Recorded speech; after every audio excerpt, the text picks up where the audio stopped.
আসসালামু আলাইকুম ভিউয়ার, আশা করি আপনারা সকলেই ভালো আছেন। আজকের এই ভিডিওতে আমি আপনাদেরকে সরকারি প্রাইমারি স্কুলের সহকারী শিক্ষক পদে চাকরি পরীক্ষার জন্য প্রিপারেশনমূলক একটি সাজেশন দেব। আজকের এই সাজেশনের মধ্যে আমি আপনাদেরকে সর্বমোট 8টি টিপস দেব, যে টিপসগুলো অনুসরণ করলে আপনারা সহকারী শিক্ষক পদে চাকরি পরীক্ষায় খুব ভালোভাবে উত্তীর্ণ হতে পারবে। চ্যানেল তোরাক ভিডিওর পক্ষ থেকে আপনাদের সাথে আছি আমি সুলাইমান।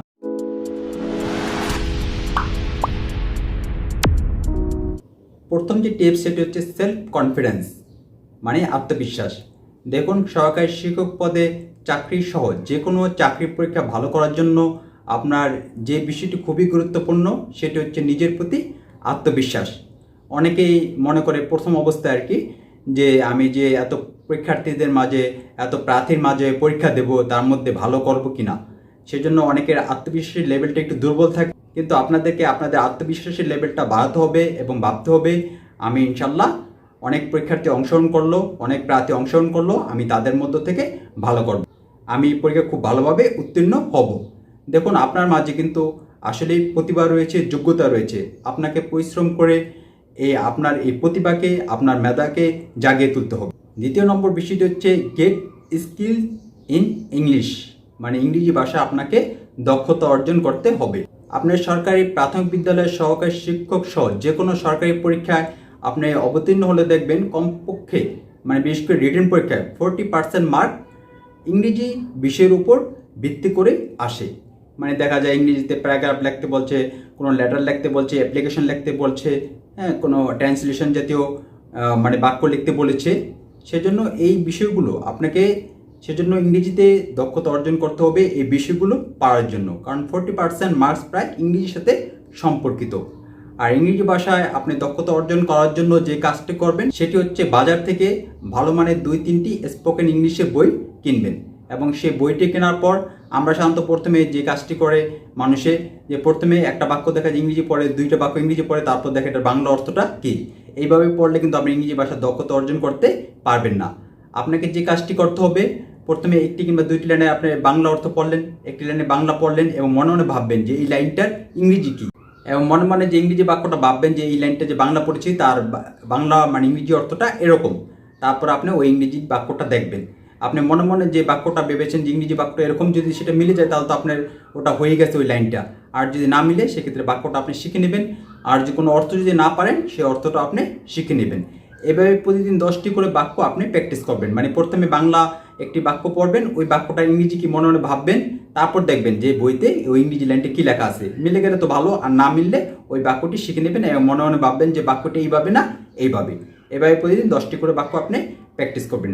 একসময় 5 থেকে 6 মাস পরে দেখা যাবে যে আপনি ইংরেজি ভাষার উপর আস্তে আস্তে আপনার দক্ষতা বৃদ্ধি পাচ্ছে, এবং এটি কন্টিনিউ এটি চালিয়ে যাবেন। তৃতীয় যে টিপস সেটি হচ্ছে মেক মিডিয়াম সাজেশন, মানে আপনাকে একটি মধ্যম মানের সাজেশন তৈরি করতে হবে।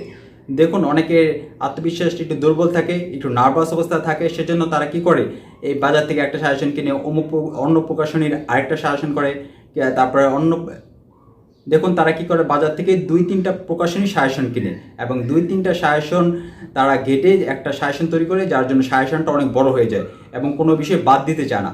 মনে মনে ভাবে যদি এই বিষয়টি বাদ দিই, আর যদি এটি যদি এসে পড়ে, ওই বিষয়টি বাদ দিলে ওটি যদি আবার এসে পড়ে, এবং এতে করে তাদের সাজেশনটা অনেক বড় হয়ে যায়। দেখুন, আপনি যদি আপনার সাজেশনটা যদি খুব বড় করেন তাহলে কিন্তু আপনি বেশি রিভিশন দিতে পারবেন না। আর আপনি রিভিশন পড়া যত কম দেবেন, আপনি কিন্তু পরীক্ষায় ভুলভ্রান্তি বেশি হবে এবং আপনি পরীক্ষায় মার্কস কম পাবেন, তাহলে কিন্তু পরীক্ষায় আপনি উত্তীর্ণ হতে পারবেন না। সেজন্য সাজেশন তৈরি করা খুবই গুরুত্বপূর্ণ। সেক্ষেত্রে আমি আপনাদেরকে বলবো, আপনারা মধ্যম মানের একটি সাজেশন তৈরি করবেন। সাজেশনটা একবার বড় না, একবারে ছোট না। ছোট সাজেশন তৈরি করলে সমস্যা, মানে কম পড়বে, আবার একবারে বড় সাজেশন তৈরি করলেও বিপদ, কারণ এক্ষেত্রে আপনি রিভিশন বেশি দিতে পারবেন না, মডেল টেস্ট বেশি দিতে পারবেন না। সেজন্য মধ্যম মানের একটি সাজেশন তৈরি করবেন। চতুর্থ যে টিপস সেটি হচ্ছে reading suggestion from the past 10 years, মানে বিগত 10 বছরের প্রশ্ন পড়া। দেখুন, যে কোনো সরকারি পরীক্ষায় দেখা যায় যে বিগত সালের প্রশ্ন থেকে, মানে বিগত বছরে 10 থেকে 15 বছরে যে নিয়োগ পরীক্ষায় যে প্রশ্নগুলো এসেছে সেই প্রশ্ন থেকে প্রায় 70% প্রশ্ন এসে যায়। সেজন্য আপনি বাজার থেকে একটি প্রশ্ন ব্যাংক কিনবেন এবং বিগত 10 থেকে 15 বছরে, মানে সরকারি প্রাথমিক বিদ্যালয়ের সহকারী শিক্ষক নিয়োগ পরীক্ষায় যে প্রশ্নগুলো এসেছে সবগুলো প্রশ্ন পড়বেন, একটি প্রশ্ন আপনি বাদ দিবেন না। ওইখান থেকেই দেখা যায় আপনি 70% প্রশ্ন আপনি কমন পেয়ে যাবেন। এটি কিন্তু খুবই গুরুত্বপূর্ণ, আপনি 10 থেকে 15 বছরের সকল প্রশ্ন পড়বেন। পঞ্চম যে টিপস সেটি হচ্ছে revise 2 days in a week, মানে সপ্তাহে আপনি 2 দিন পড়া রিভিশন দেবেন। দেখুন অনেকেরই দেখা যায় যে শুধু নতুন পড়া পড়ে, প্রতিদিন নতুন পড়া পড়ে, পিছনের পড়া রিভিশন দেয় না। এটি কিন্তু খুবই একটি বদ অভ্যাস, কারণ আপনি যদি পিছনের পড়া রিভিশন না দেন তাহলে কিন্তু আপনার পরীক্ষার মধ্যে ভুল অনেক হবে এবং পরীক্ষার মধ্যে আপনি কাঙ্ক্ষিত মার্ক পাবেন না। এজন্য আপনি সপ্তাহে প্রথম 4 থেকে 5 দিন আপনি যে কোনো নতুন পড়া আপনি পড়তে পারেন এবং সপ্তাহের শেষে যে 2 দিন, বিশেষ করে বৃহস্পতিবার এবং শুক্রবার, ওই 2 দিন আপনি কোনো নতুন পড়া পড়বেন না, আপনি পিছনের পড়া রিভিশন দেবেন। রিভিশন দেওয়ার জন্য যদি আরেকটি সময় বেশি লাগে তাহলে দরকার পড়লে আরেকটি দিন আপনি বাড়িয়ে নেবেন, কিন্তু শুধু নতুন পড়ার পিছনে লেগে থাকবেন না, পড়া অবশ্যই আপনাকে রিভিশন দিতে হবে। অনেকের মধ্যে কিন্তু দেখা যায় এক্ষেত্রে একটা খুবই অলসতা কিংবা অনীহা। এক্ষেত্রে কিন্তু আপনাকে অলসতা করলে হবে না, আপনাকে সপ্তাহে অন্ততপক্ষে 2 দিন পিছনে পড়া আপনি রিভিশন দিবেন। এটি আপনাকে পরীক্ষায় কাঙ্ক্ষিত ফলাফল অর্জনে খুবই সহায়তা করবে। ষষ্ঠ যে টিপস সেটি হচ্ছে given 2 model test per week, মানে আপনি সপ্তাহে 2টি মডেল টেস্ট দেবেন। মানে রিভিশন দেওয়ার পাশাপাশি আপনাকে মডেল টেস্ট দিতে হবে, সপ্তাহে কম করলেও 2টি আপনি মডেল টেস্ট দেবেন। মডেল টেস্ট দিলে কী হবে, আপনি আপনার দুর্বলতা কোথায় কোথায় ভুলভ্রান্তি এটি আপনি নিজেই বুঝতে পারবেন। সেজন্য আপনাকে মডেল টেস্ট দিতে হবে এবং মডেল টেস্ট দিলে আর যে কাজটি হবে সেটি হচ্ছে আপনাকে বেশি বেশি করে পড়া রিভিশনও দেওয়া হচ্ছে এবং আপনি আপনার ভুলভ্রান্তি বুঝতে পারছেন। পরীক্ষায় কাঙ্ক্ষিত ফলাফল পাওয়ার জন্য মডেল টেস্টটি কিন্তু খুবই গুরুত্বপূর্ণ। সেজন্য আপনি সপ্তাহে অন্ততপক্ষে 2 থেকে 3টি মডেল টেস্ট দেবেন এবং নিজে নিজে আবার মার্কটা যাচাই করে দেখবেন আপনি কত মার্ক পেয়েছেন। সেক্ষেত্রে আপনি আপনার অবস্থান বুঝতে পারবেন। সপ্তম যে টিপস সেটি হচ্ছে নট টু বি আনএমপ্লয়েড, মানে বেকার অবস্থায় না থাকা। মানে এই কথাটি ছেলেদের বেলায় খুবই প্রযোজ্য। মানে অনেক ছেলেরাই দেখা যায় বেকার অবস্থায় থাকে।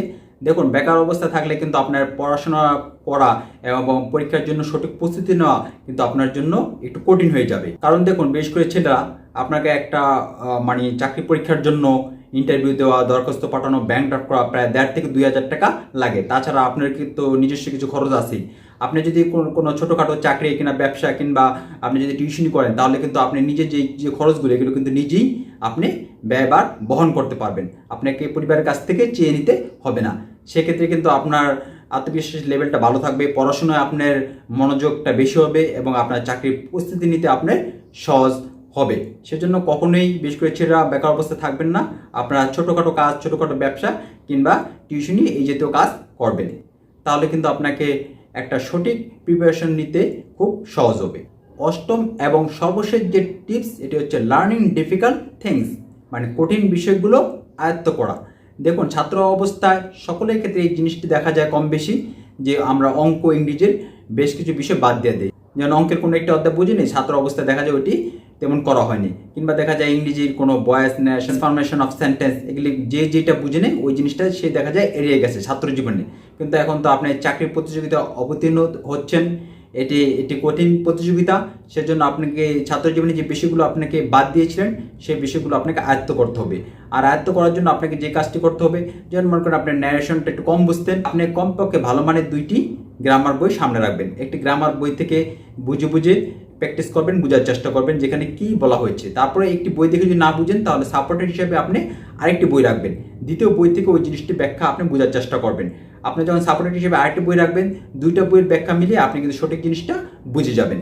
সেজন্য আপনি কিন্তু অঙ্ক হোক, ইংলিশ হোক, ব্যাকরণ হোক, যে বিষয়গুলো আপনি ছাত্রের জন্য বাদ দিয়েছিলেন, কঠিন ভেবেছিলেন, এখন কিন্তু ওটি আপনাকে 4 থেকে 5 বার চেষ্টা করতে হবে, তাহলে কিন্তু বিষয়টি আপনার কাছে সহজ হবে আর আপনি পেরে যাবেন। সেজন্য কঠিন বিষয়গুলো একটু বারবার পড়তে হবে এবং ওগুলো আয়ত্ত করতে হবে, তাহলে কিন্তু আপনার প্রস্তুতিটা সঠিক মানে হবে। ভিডিওটি ভালো লাগলে অবশ্যই লাইক করবেন এবং বন্ধুদের মাঝে শেয়ার করবেন। সকলকে অসংখ্য ধন্যবাদ।